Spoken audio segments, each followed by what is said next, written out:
नमस्कार दोस्तों, आपका सबका विवेक कोलते इंडेक्स ट्रेडिंग में स्वागत है। आज तारीख है 17 फरवरी 2024, सैटरडे है। हम वीकली वीडियो बनाते हैं। तो दोस्तों, विवेक कोलते इंडेक्स ट्रेडिंग इस यूट्यूब चैनल में हम स्टॉक मार्केट के बारे में बात करते हैं। उसमें इंडेक्स में निफ्टी बैंक निफ्टी के बारे में बात करते हैं और इकोनॉमिक न्यूज जो भी रहेगी ग्लोबली या डोमेस्टिक, मीन्स भारत के बाहर और भारत के अंदर कोई भी रहेगी उसके बारे में डिस्कशन करते हैं। तो दोस्तों, अभी ये महीना जो आज 17 तारीख है, ये बराबर मिडल ऑफ द फेब्रुआरी है। मीन्स दो एक्सपायरी हो चुकी है और अभी दो एक्सपायरी होने को है। नियरली दो एक्सपायरी खत्म हो चुकी है। 1 तारीख की एक्सपायरी पकड़ेंगे तो लास्ट महीने की पकड़ेंगे, 1 फरवरी की। लेकिन फुल फरवरी महीने का पकड़ेंगे तो फरवरी का एक 8 तारीख को एक्सपायरी और 15 तारीख को एक्सपायरी, ये दो एक्सपायरी हम मिडल पे है। अभी 22 को एक्सपायरी होगी और मंथली एक्सपायरी होगी 29 को। दोस्तों, पहले हम ग्लोबल न्यूज के बारे में बात करते हैं। Economic news, globally economic news ऐसे भी कुछ भी नहीं है, नया कुछ नहीं है। रिजल्ट्स आ चुके हैं, सब सेंट्रल बैंक की पॉलिसी आ चुकी है, मार्केट उसके ऊपर रिएक्ट कर रहा है। अ, भारत में रहे या भारत के बाहर जो भी सिचुएशन थी, inflation, interest rate, middle east में जो कमर्शियल शिप पे अटैक, वो जैसे का वैसा है। यूक्रेन रशिया, ये भी इश्यूज जैसे के वैसा है। कुछ भी नहीं है, सिर्फ चाइना की छुट्टी चल रही थी। अभी मेरे ख्याल से मंडे को चाइना भी खुल जाएगा। मीन 8 दिन की छुट्टी रहती है उनके यहाँ। तो मंडे या ट्यूसडे को देखना पड़ेगा, मैंने देखा नहीं। लेकिन मंडे को चाइना खुल जाएगा तो एशियन मार्केट फुल्ली ओपन हो जाएगा। यूएस मार्केट से कुछ भी नया कुछ नहीं है। वहां पे भी इलेक्शन मोड में धीरे धीरे जा रहे हैं। हमारे यहाँ भारत में भी हम तो ऑलरेडी इलेक्शन मोड में आ चुके हैं। तो इलेक्शन ग्लोबली कुछ नहीं है। यूरोप थोड़ा थोड़ा रिकवर हो रहा है। लास्ट वीकली वीडियो में हम बात किए थे, 11 फरवरी की वीडियो में फाइनेंशियल लिटरेसी में हमने, या थर्ड फरवरी की वीडियो में बात की थी कि यूरोप का मार्केट अभी धीरे बॉटम आउट हो चुका है। मैंने यहाँ एक जगह पे पढ़ा था। तो उसके हिसाब से अभी धीरे धीरे यूरोपियन मार्केट अप साइड पकड़ रहे हैं।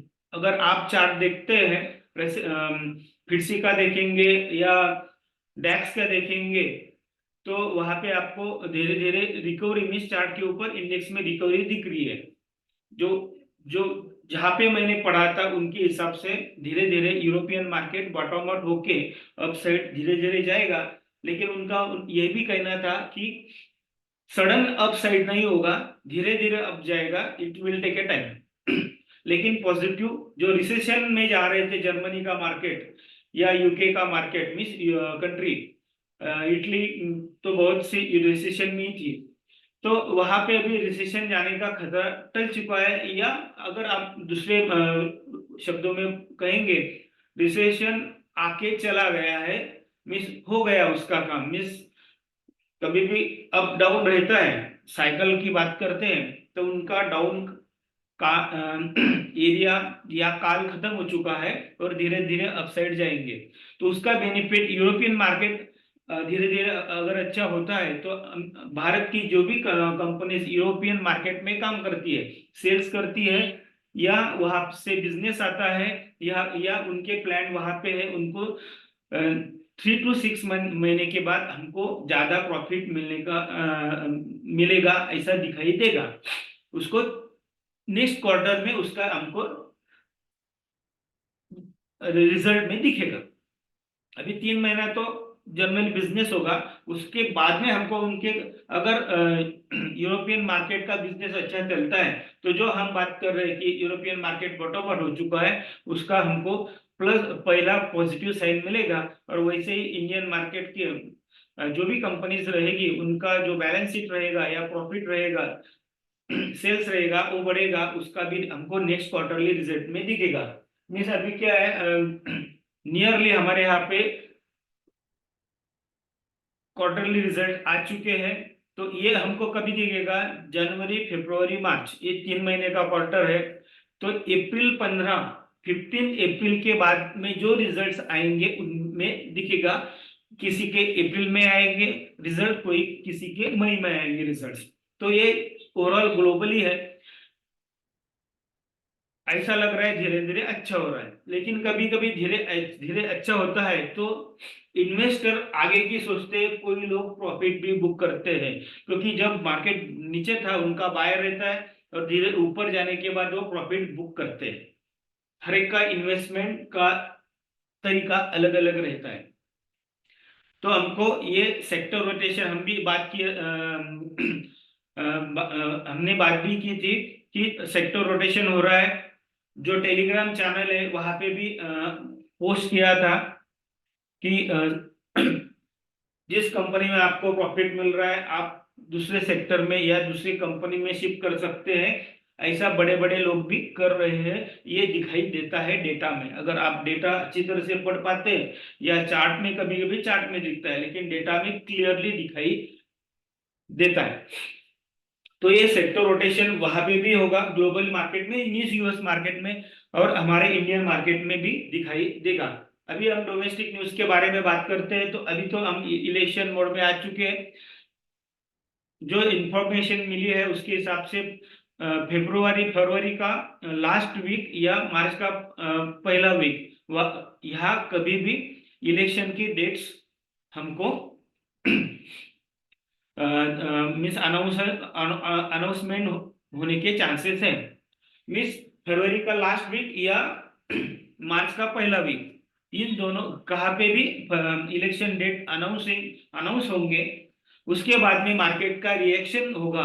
तो एक एनालिसिस है, किसी ने पूछा था, उसका बारे में मैंने, ये विवेक बोलते एनालिसिस टेलीग्राम चैनल है, आप स्क्रीन पे देख रहे हैं, बड़ा करके दिखाता हूँ।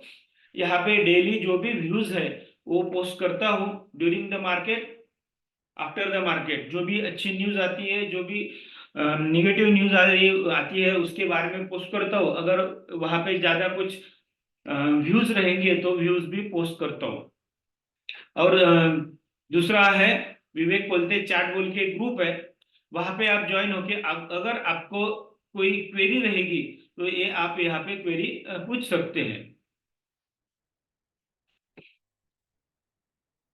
अगर अच्छा लगा तो यूट्यूब चैनल देखिए, अगर आपको अच्छा लगा तो टेलीग्राम चैनल ज्वाइन कीजिए, क्योंकि आपका एनालिसिस और मेरा मेरा एनालिसिस अगर मैच होता है तो कीजिए, नहीं तो नहीं करना चाहिए। ये फंडा आप सब जगह पे किसी को भी दूसरे को फॉलो करते होंगे, वही सेम रखने का, नहीं तो मिसमैच होता है, डिसीजन गलत होता है। इसलिए जिसका अपना मैचिंग होता है उसको फॉलो करेंगे तो आपका बेनिफिट या फायदा ज्यादा होगा। वापस आते हैं मार्केट के ऊपर। तो डोमेस्टिकली हम इंटर आज हो चुके, डेट अनाउंसमेंट होने के बाद पोस्ट किया था मैंने विवेक बोलते चार्ट पे प्रॉफिट बुकिंग आएगी इलेक्शन डेट अनाउंसमेंट होने के बाद। क्यों? क्योंकि बड़े बड़े लोग अभी धीरे धीरे प्रॉफिट बुकिंग कर रहे हैं। दूसरी बात है, एफआईआई 2 दिन या 3 दिन से या 8 दिन से सेलिंग कर रहे हैं। अभी मार्केट ऊपर जा रहा है सिर्फ रिटेलर के हिसाब से, लेकिन रिटेलर का पैसा कितना रहेगा मार्केट ऊपर जाने के लिए, ये बहुत बड़ा क्वेश्चन मार्क है। ये हमको क्लियरली फ्राइडे की मूवमेंट में या डेटा में या चार्ट में दिखाई दिया। उसके बारे में निफ्टी बैंक निफ्टी का चार्ट का डिस्कस करेंगे, उसमें उसमें दिखाई हम बात करेंगे और डिटेल थोड़ा सा। तो सेक्टर रोटेशन तो हो रहा है। दूसरा, इलेक्शन डेट अनाउंसमेंट होने के बाद प्रॉफिट बुकिंग आएगी, और जैसे जैसे इलेक्शन नजदीक आएगा, जैसे जैसे इलेक्शन नजदीक आएगा आएगा या इलेक्शन का वोटिंग डेट रहता है, वो जैसे जैसे नजदीक आएगा वैसे मार्केट वापस रिकवर होगा और अपसाइड जाएगा। ऐसा मेरा मानना है, ये मेरा एनालिसिस है। कैसे होता है अब हमको दिखाई देगा। लास्ट टाइम हमने जो वीडियो बनाया था उसको फाइनेंशियल लिटरेसी के बारे में हमने बात भी की थी। स्कूल एजुकेशन का पॉलिसी के बारे में बात की थी, वहां पे फाइनेंशियल लिटरेसी का अनुभव आपको दिखाई दिया होगा। क्योंकि जो अप डाउन मूवमेंट हमने देखी 12 तारीख के बाद, देखो ये निफ्टी इंडेक्स का चार्ट है, फ्यूचर का चार्ट है, डेली का चार्ट है, और हम कम से कम इंडिकेटर यूज करते हैं 3 to 3, minimum 3 maximum 5। Chart pattern के बारे में बात करते हैं, कैंडलस्टिक पैटर्न के बारे में बात करते हैं, उसके ऊपर एक सिंपल एनालिसिस निकालते हैं वीकली व्यू, और उसके हिसाब से ट्रेडिंग करते हैं। तो आपको पता है हमारा simple formula, keep it simple and sweet, KISS ये रखेंगे तो आपका बेनिफिट अच्छा होगा, एंट्री अच्छा होगा, एग्जिट अच्छा होगा। ओवरऑल हमको प्रॉफिट मिलना चाहिए, मार्केट नीचे जाए तो भी और मार्केट ऊपर जाए तो भी। बहुत लोगों को लगता है नहीं मार्केट बुलिश बुलिश अपसाइड ही जाना चाहिए, ऐसा नहीं है। कभी कभी करेक्शन आना जरूरी है और आना चाहिए तभी भी। अगर आपका माइंडसेट बुलिश है, पॉजिटिव है, मीन्स आपको लगता है मार्केट ऊपर जाना चाहिए, ओके, आपने 100% प्रॉफिट कमाया अप डायरेक्शन में। कब तभी कभी कभी मार्केट नीचे आता है तो वहां पे 30% तो भी प्रॉफिट कमाना चाहिए। मैं 100% नहीं बोल रहा हूँ, means compare to bull market, bullish side, bearish side भी आपको 30% प्रॉफिट करना आना चाहिए कंपेयर टू बुलिश साइड। अगर ये दोनों साइड अगर आप करेंगे तो वाइस वर्सा है। अगर आपका बेरिश व्यू रहता है माइंडसेट, मार्केट गिरना चाहिए गिरना चाहिए गिरना चाहिए, वाइस वर्सा उल्टा ही है। अगर ये दोनों चीजें करेंगे तो ओवरऑल आपका जो सक्सेस रेशियो है अच्छा रहेगा, और आपका एनालिसिस भी ज्यादा से ज्यादा टू वर्ड्स 95 99 100 की तरफ जाएगा, मीन 90 के ऊपर जाएगा। ये दोनों साइड आना चाहिए। और इम्पोर्टेंट बात है, profit booking is important. Profit MTM छोड़ दो, आपके डीमैट अकाउंट में कैश इन हैंड जब भी ज्यादा दिखता है, that is your profit. Shares में इन्वेस्टमेंट है, वो सिर्फ MTM है, प्रॉफिट और लॉस, वो आपके हाथ में नहीं है। मार्केट खुलेगा उसमें चेंजेस होते, कैश इन हैंड मीन्स आपने बुक किया और आपके अकाउंट में कैश इन हैंड है, दैट इज ए प्रॉफिट। अगर आपको हर बार बोलता हूँ 20% 30%, देखो हमने 2 बार यहाँ पे इंडेक्स के बारे में बात करते हैं, तब तक एक चीजें दिखा देता हूँ, क्योंकि प्रॉफिट बुकिंग लोगों को नहीं आता है, सबको लगता है ऊपर जाएगा ऊपर जाएगा ऊपर जाएगा। ये लास्ट टाइम फ्राइडे को दिया था, avoid to carry any side, confusion था क्योंकि index pressing or resistance higher level पे कर रहा है। इसके बारे में हम इंडेक्स में बात करेंगे। अभी प्रॉफिट बुकिंग के बारे में बात करता हूँ। एक जस्ट दिखा देता हूँ कहाँ पे आपको एग्जिट करना है। देखो SBI 614 को बाय करने के लिए बोला था 8 दिसंबर, अभी कौन से चल रहा है, मार्च चल रहा है, सॉरी फरवरी चल रहा है। मैं 2 महीना पकड़िए, नियरली 2 मंथ्स हो गया। 2 मंथ्स में तभी क्या बोला था, बाय फॉर द 20+20% टारगेट। आया क्या आया, 614 का 20% पकड़िए, 120 ऐड करने के बाद 770 तक हायर तक गया था। मीन्स यहाँ पे प्रॉफिट जो हमने डिसाइड किया है, जो रूल डिसाइड किया उसमें एग्जिट करना जरूरी है। ये कभी डाला था 846, मार्केट तभी खुला नहीं था, क्योंकि प्री मार्केट में SBI हमको 770 दिखा रहा था, 60 70 जो भी गया होगा। दूसरी बात है विप्रो में, देखो विप्रो में तो बहुत 411 को बाय करने के लिए बोला था। जब भी बाय करने के लिए बोला था तभी थोड़ा नीचे भी गया था, फिर ऊपर आया था, होल्डिंग करके रखा था, और तभी 521 को बुक कर रहे, मीन्स यहाँ पे भी आप बोल सकते हैं 20% प्रॉफिट। लेकिन विप्रो उसके ऊपर 540 मीन्स 521 से 5 मीन्स 545 तक गया है, 545 तक गया, लेकिन प्रॉफिट बुक करना आना चाहिए। इसके ऊपर 100 या 200 भी गया तो उसका हमको दुख होना नहीं चाहिए, क्योंकि हमने डिसाइड जो किया वैसा हमने किया। अगर ये नहीं करेंगे, अगर होल्ड नहीं ऊपर जाएगा ऊपर जाएगा ऊपर जाएगा, लेकिन जब भी मार्केट घूमता है तो आपका जो प्रॉफिट है वो भी चला जाता है, और दूसरी बात है आपका प्रिंसिपल भी चला जाता है। ये ऑप्शन में भी होता है और स्टॉक में भी होता है। ऑप्शन ऑप्शन में तो हर बार होता है, लेकिन स्टॉक में होता है, स्टॉक में भी होता है, तो प्रॉफिट बुकिंग करना आना चाहिए। मैं लास्ट वीडियो में भी बात किया था उसके 15 दिन पहले कि रूल्स डिसाइड करो और उसके ऊपर प्लान करो और उसके ऊपर एक्ट करो, तभी आपका सक्सेस रेशो ज्यादा रहेगा। क्योंकि देखो 10,000 स्टॉक से बीएससी एनएससी पकड़ के इस स्टॉक में प्रॉफिट मिला, तो एग्जिट होने के बाद दूसरे स्टॉक में स्विच आउट करके एनालिसिस तो कंटिन्यूस होना चाहिए, स्टॉक हर बार ढूंढना चाहिए, दूसरे स्टॉक्स में उससे और ज्यादा मिल सकता है, ये देखना चाहिए। ये स्ट्रैटेजी रखेंगे तो आपका अच्छा तरह से प्रॉफिट होगा। अभी वापस इंडेक्स के बाद ऊपर आते हैं।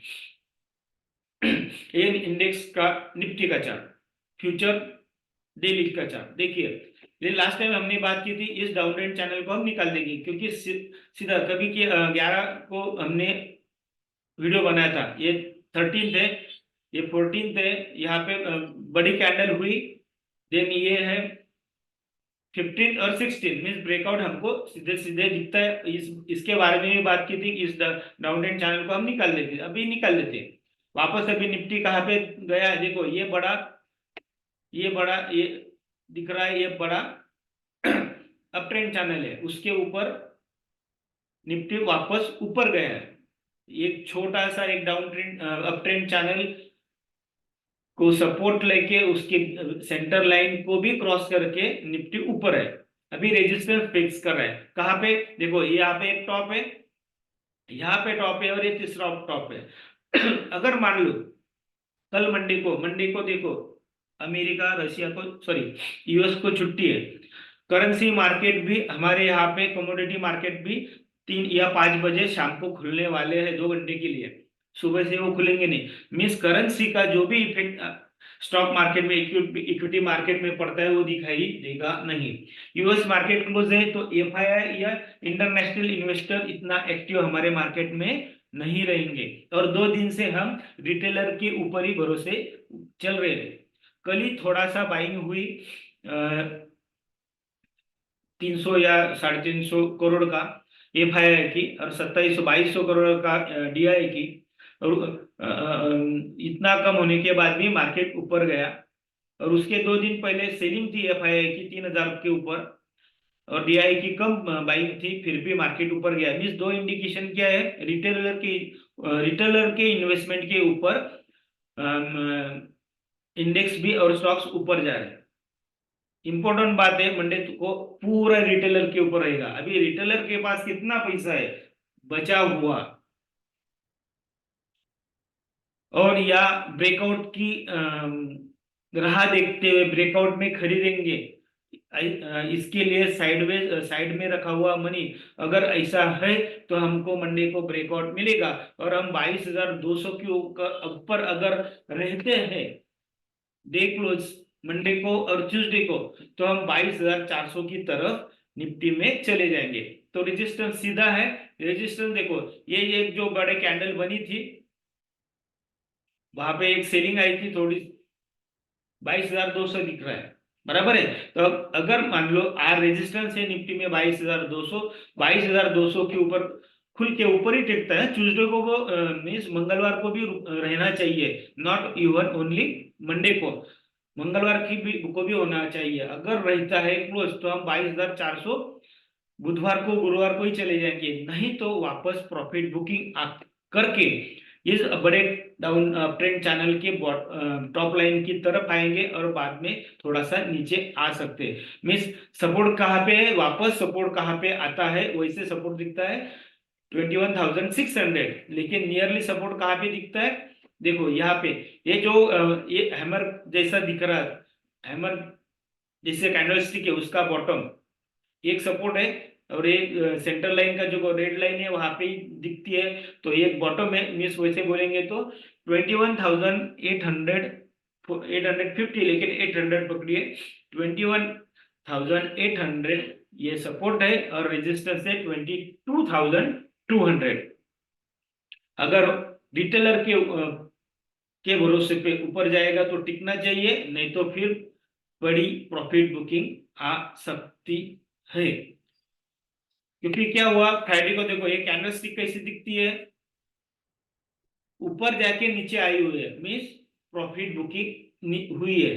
दूसरा इम्पोर्टेंट बात है, अगर निफ्टी और निफ्टी का फ्यूचर और स्पॉट आप देखेंगे तो जो प्रीमियम है वो दो फ्राइडे को और थर्सडे को सेकंड हाफ में, और फ्राइडे को पूरे दिन कम हो चुका है। निफ्टी में भी दिखता है और बैंक निफ्टी में दिखता है, मीन्स इसका मतलब क्या है, कोई तो भी ऊपर सेल कर रहा है, वो तो बड़े इन्वेस्टर ही रहते आपको, मीन्स रिटेलर में जो फ्यूचर में काम करते हैं हेजिंग के हिसाब से, तो जो बड़े इन्वेस्टर है जिनके पास बहुत स्टेट फंड है वो वहां पे सेल कर रहे हैं।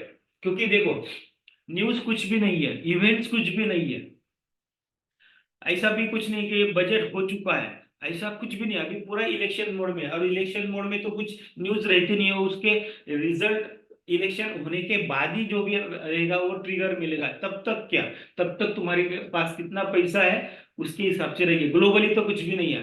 ग्लोबली अगर मान लो अभी कुछ ग्लोबली निगेटिव न्यूज आया, न्यूज आ गई तो बहुत प्रॉफिट बुकिंग होगी, क्योंकि ग्लोबली तो सेम है, हमारे मार्केट में भी सेम है, इवेंट्स वगैरह कुछ भी नहीं है।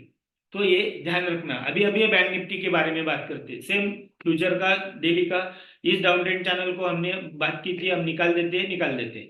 हमने यहाँ पे इनवर्स हेड एंड शोल्डर की बात की थी, लास्ट टाइम भी बोली थी और टेलीग्राम पे भी डाला है। तो मान लो अभी इनवर्स हेड एंड शोल्डर दिखता है, देखो ये हमने लाइन खींची थी, लास्ट टाइम भी खींची थी, यहाँ पे ब्रेकआउट हुआ लेकिन सस्टेन नहीं हुआ है। हमने रेजिस्टेंस ए निकाला था, कितना निकाला था, नियरली 46,700, लेकिन वहां पे क्लोज नहीं हुआ, होना चाहिए था इसके ऊपर 46,700 के ऊपर अगर रहता तो मैं बोलता तो कि मंडे को एक बड़ा अपसाइड हमको दिखाई देगा। लेकिन यहाँ पे कैंडलस्टिक निफ्टी और बैंक निफ्टी कैसी हुई, खुला लेकिन ऊपर से नीचे क्लोज हुआ है, ये डेली का है।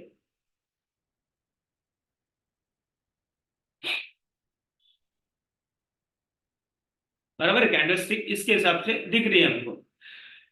तो ये यहाँ पे लेकिन यूनिवर्स हेड एंड शोल्डर का चार्ट हमको दिखाई दे रहा है। यहाँ पे रेजिस्टेंस सेम है, रेजिस्टेंस आप अगर एक छोटा सा रेजिस्टेंस है 46,700, और दूसरा आ रहा है इस कैंडलस्टिक का टॉप, वो दिखता है 46,900। अगर 46,900 अगर क्रॉस करता है मंडे को, मीन्स क्या होगा, इस अप ट्रेंड का जो मिडल लाइन है, डॉटेड रेड लाइन दिखते है, वहां पे ही देखो, वहां पे रेजिस्टेंस का नीचे है। अगर वहां पे ब्रेकआउट करता होता है तो फिर इनवर्स हेड एंड शोल्डर का ब्रेकआउट मिलेगा। सपोर्ट क्या कर रहा है, आरएसआई, आरएसआई अभी 50 के ऊपर है, निफ्टी का नहीं है, लेकिन निफ्टी का ऑलरेडी 50 के ऊपर पहले से ही था, बैंक निफ्टी का नीचे था, लेकिन क्रॉस किया है ये मेरे 9 EMA को। बराबर है, तो यहाँ पे positive sign means bank Nifty थोड़ा सा ज्यादा पॉजिटिव लगता है as per candlestick pattern, means risk reward के हिसाब से।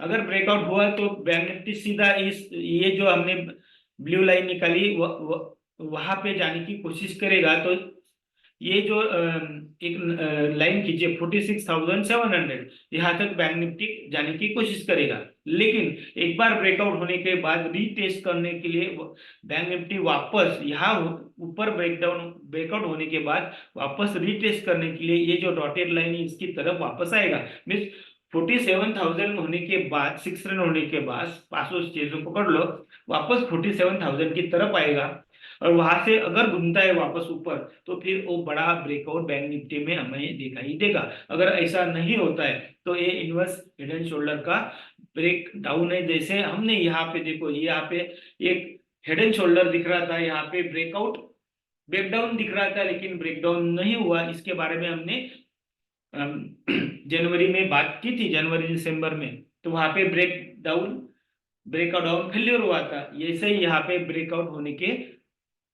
चांसेस लगते हैं अगर लेवल बैंक निफ्टी ने तोड़ा नहीं तो रेजिस्टेंस हमने बताया, सपोर्ट वापस है, सपोर्ट देखो ये ओपन था 46,000 300 के नीचे अगर जाता है बैंक निफ्टी तो profit booking means 46,300 is support और 46,900 is a 46,900 is a resistance. ये सीधे सीधे दिखाई हमको दे रहा है। ये सब आपके जो भी ट्रेडिंग टर्मिनल है, आपका जो भी ब्रोकर का टर्मिनल है, वहां पे आप ड्रॉ कर सकते हैं और मेरे से भी अच्छे ड्रॉ कर सकते हैं। कुछ पैटर्न बन रहा है, एक डाउन ट्रेंड स्लोपिंग चैनल बनने की कोशिश कर रहे हैं बैंक निफ्टी में। कंफर्मेशन होने के बाद हम उसके ऊपर बात करेंगे। अभी बात करेंगे डाउ जोन्स। तो निफ्टी बैंक निफ्टी का हो गया। हम डाउ जोन्स के बारे में बात करते हैं हर बार। देखो डाउ जोन्स भी ब्रेकआउट होने के बाद ऊपर ही खड़ा है, लेकिन इतना स्ट्रॉन्ग मूव अभी तक नहीं आई है, क्योंकि फ्राइडे को उनका मंथली ऑप्शन का एक्सपायरेशन डे था। मंथली उनकी second week of Friday, sorry third week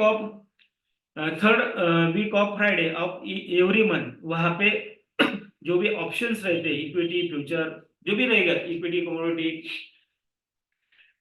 उसकी एक्सपायरी रहती है, तो उसका मूवमेंट हमको एक्सपेक्टेड था और वहां पे वैसी वहां पे प्रॉफिट बुकिंग आई और डाउ जोन्स और नैस्डैक बाकी के भी इंडेक्स नीचे क्लोज में नियरली 0.5 to 1% नीचे क्लोज हुए हैं। अगर वहीं पे अभी, लेकिन अभी भी अप ट्रेंड चैनल के ऊपर ही डाउ जोन्स है। मंडे को तो खुलेगा नहीं, खुलेगा तो मंगलवार को देखते हैं, तब तो कुछ नहीं। लेकिन नीचे देखिए, नीचे आरएसआई ना ईएमए के नीचे है, मीन्स अगर यहाँ से अगर नीचे गिरता है तो स्ट्रेंथ कम हो जाएगी। अगर 50 के नीचे आता है तो वापस इस अपट्रेंड चैनल में ही घूमता रहेगा डाउ जोन्स। ये दो इंडिकेशन है। ओवरऑल क्या है, अप साइड में कॉशंस है, रिस्क है, तो आपके रिस्क और रिवार्ड के हिसाब से आपने आपकी पोजीशन चेंज करनी चाहिए। स्टॉक्स में भी जो जिस स्टॉक में आपको अच्छी तरह से प्रॉफिट मिल रहे हैं वहां पे आप प्रॉफिट भी बुक करना चाहिए।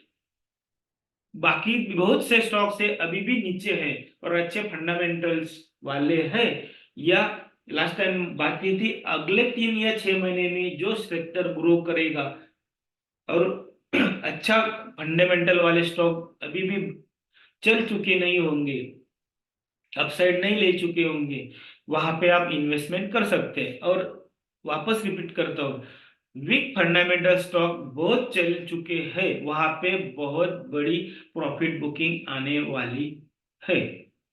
कंपनी के रिजल्ट खराब है फिर भी प्राइस बढ़ रहे हैं, ये स्पेकुलेशन रहता है और स्पेकुलेशन हर बार बहुत जोर से इम्पैक्ट देता है।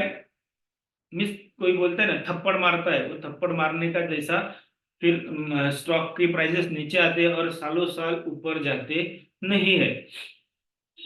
एक बात बोलनी है, सुजलॉन के बारे में मैंने बात की थी, बाय करो 9 था सुजलॉन, तब से बाय करने के लिए वो बोल रहा था, मिस पोस्ट कर रहा था। देखो मैं एक सुजलॉन, सॉरी,